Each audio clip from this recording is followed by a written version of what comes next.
Boxing update mga boss, Oguni umamin na meron siyang injury na iniinda sa kanyang lower back bago pang laban kay Alex Santissima Jr. Ito raw ang naging dahilan para hindi siya makipag-sparring ng maayos sa kanyang paghahanda. Ayon kay Oguni, nagsimula ang kanyang injury July pa habang nag-e-ensayo. Sa laban nila ni Santissima sa unang round pa lang ay lumala na ang kanyang injury. Naramdaman niya ang sakit sa kanyang likuran at nahirapan umano siyang makapagpwersa ng mga suntok. Pero kahit may iniindang injury, pinili pa rin ni Oguni na ipagpatuloy ang laban hanggang tuluyan ng hininto ng referee. Sabi ni Oguni, wala siyang reklamo sa desisyon ng referee na itigil ang laban kahit hindi pa siya bumabagsak.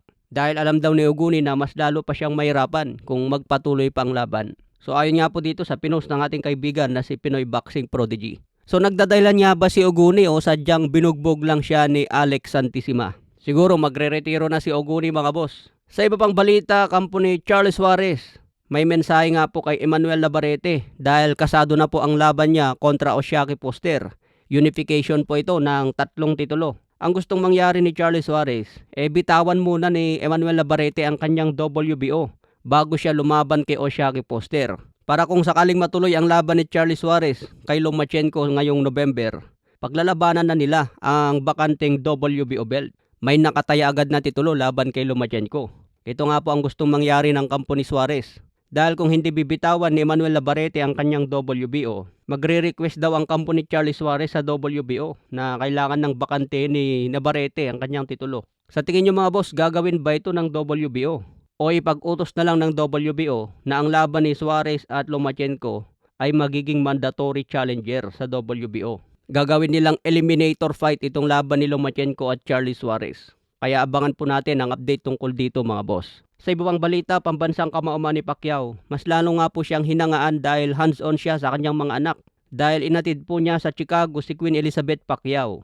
Dahil mag-aaral na po ito ng kursong Forensic Science sa Loyola University, Chicago. Si Manny Pacquiao ang mismong nag-aayos sa bed ni Queenie Pacquiao. Kaya mas sinangaan siya ng kanyang mga tagahanga sa boxing. Kung sa boxing, nanunumbag daw ng tao. Pero pagdating sa pagiging ama, hands-on siya sa kanyang mga anak. Meron ding video sila Manny Pacquiao na bumibili sa Target. Ang Target na bilihan sa Amerika ay kilala ito sa pagbebenta ng magagandang kalidad na produkto sa murang halaga.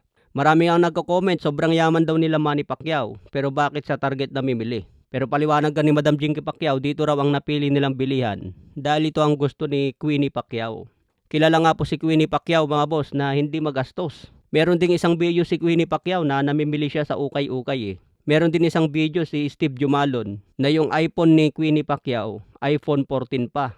Hindi raw siya bumibili ng bagong iPhone dahil gumagana pa naman daw ang kanyang iPhone 14. Kaya mas lalong hinangaan si Queenie Pacquiao sa pagiging maingat sa gamit at hindi siya magastos.